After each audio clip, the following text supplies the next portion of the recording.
She knocked on Miss O'Shea's door.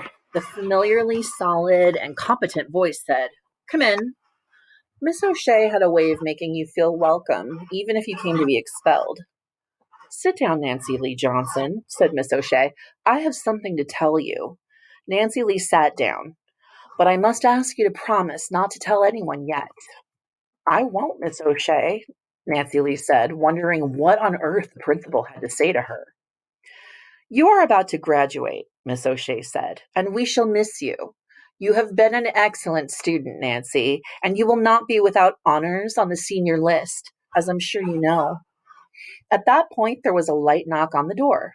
Miss O'Shea called out, "Come in," and Miss Dietrich entered. "May I be part of this too?" she asked, tall and smiling. "Of course," Miss O'Shea said. "I was just telling Nancy Lee what we thought of her, but I hadn't gotten around to giving her the news. Perhaps, Miss Dietrich, you'd like to tell her yourself." Miss Dietrich was always direct. "Nancy Lee," she said, "your picture has won the Artist Club scholarship."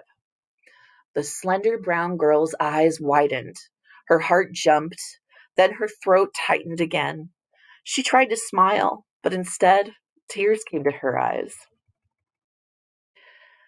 "Nancy Lee," Miss O'Shea said, "we are so happy for you." The elderly white woman took her hand and shook it warmly, while Miss Dietrich beamed with pride. Nancy Lee must have danced all the way home. She never remembered quite how she got there through the rain. She hoped she'd been dignified, but certainly she hadn't stopped to tell anybody her secret on the way. Raindrops, smiles, and tears mingled on her brown cheeks. She hoped her mother hadn't yet gotten home and that the house was empty. She wanted to have time to calm down and look natural before she had to see anyone. She didn't want to be bursting with excitement, having a secret to contain. Miss O'Shea's calling her to the office had been in the nature of a preparation and a warning. The kind, elderly vice principal said she did not believe in catching young ladies unawares, even with honors. So she wished her to know about the coming award. In making acceptance speeches, she wanted her to be calm, prepared, not nervous, overcome, and frightened. So Nancy Lee was asked to think what she would say when the scholarship was conferred upon her a few days hence, both at the Friday morning high school assembly hour, when the announcement would be made, and at the evening banquet of the Artist Club. Nancy Lee promised the vice principal to think calmly about what she would say.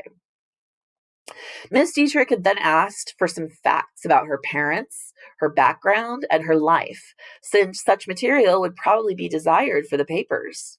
Nancy Lee had told her how, 6 years before, they had come up from the deep south, her father having been successful in achieving a transfer from one post to another, a thing he had long sought in order to give Nancy Lee a chance to go to school in the north. Now they lived in a modest Negro neighborhood, went to see the best plays when they came in town, and had been saving to send Nancy Lee to art school in case she were permitted to enter.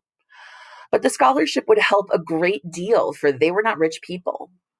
"Now mother can have a new coat next winter," Nancy Lee thought, "because my tuition will be covered for the first year. And once in art school, there are other scholarships I can win." Dreams began to dance through her head, plans and ambitions, beauties she would create for herself, her parents, and the Negro people. For Nancy Lee possessed a deep and reverent race pride. She could see the old woman in her picture, really her grandmother in the South, lifting her head to the bright stars on the flag in the distance. A Negro in America, often hurt, discriminated against, sometimes lynched. But always there were stars on the blue body of the flag. Was there any other flag in the world that had so many stars? Nancy Lee thought deeply, but she could remember none in all the encyclopedias or geographies she had ever looked into.